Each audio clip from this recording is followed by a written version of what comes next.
નમસ્કાર, બીઈ ન્યૂઝમાં આપનું સ્વાગત છે। ચાલો જોઈએ ભાવનગરમાંથી અત્યારે મળી રહેલા સમાચાર।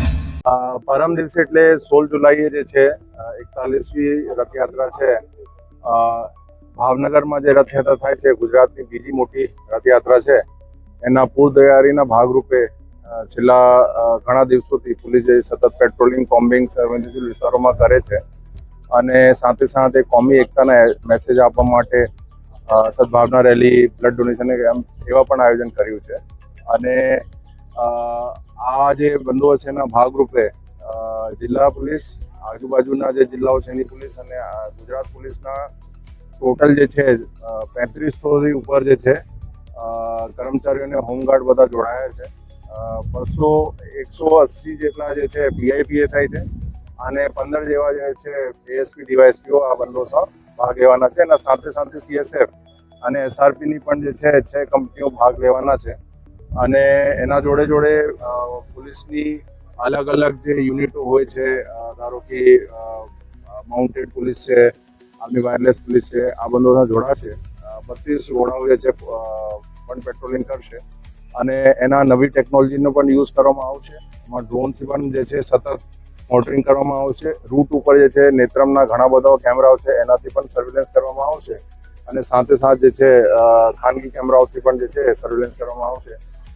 આજ જે છે એના પૂર્વ તૈયારીના ભાગરૂપે એક સારું મેસેજ આપવા અને એક એરિયા ડોમિનેશન એક્સરસાઇઝ જેવું જે છે અમે એક મેગા એક ફૂડ પેટ્રોલિંગનું આયોજન કર્યું છે અને એ જે છે એમાં બધા જેટલા પણ પોલીસ કર્મચારીઓ છે, CSFના કર્મચારી અધિકારી બધા જોડાના। આ બધું જે છે અમારા માનનીય IG સાહેબના માર્ગદર્શન હેઠળ જે છે બધા કરવામાં આવશે।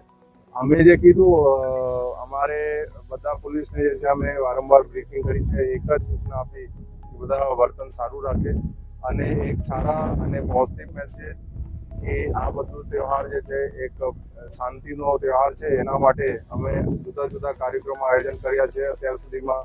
બ્લડ ડોનેશન કેમ્પ, સદભાવના રેલી અને એવા જે ઘણા બધા જે છે અમે લોકો એવા આયોજન કર્યું છે।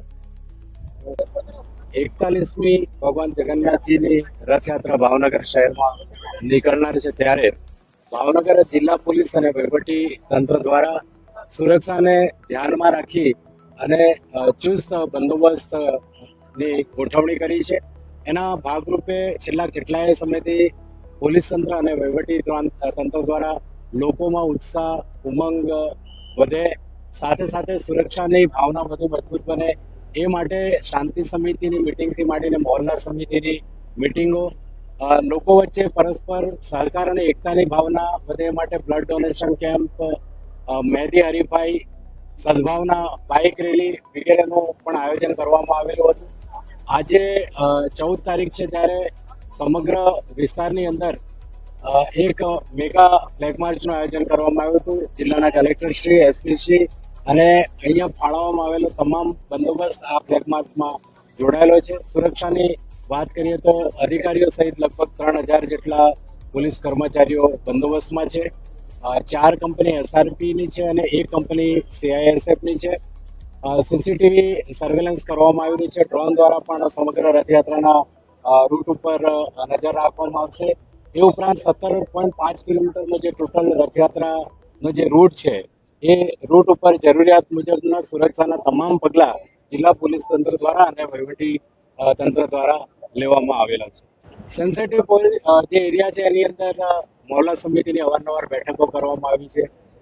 ત્યાંના આગેવાનો સાથે ચર્ચા કરવામાં આવી છે, યુવાનોની કમિટીઓ બનાવવામાં આવી છે, ડીપ પોઈન્ટ મૂકવામાં આવે છે, અવારનવાર કોમ્બિંગનું આયોજન પણ કરવામાં આવી રહ્યું છે અને સામાજિક આગેવાનો જે છે એમનો ખૂબ સાથ અને સહકાર છે। એ સિવાય સુરક્ષાની જે બાબતો ધ્યાનમાં રાખવા જેવી તમામ બાબતો ધ્યાનમાં રાખી અને વિસ્તારની અંદર બંદોબસ્ત ગોઠવવામાં આવે।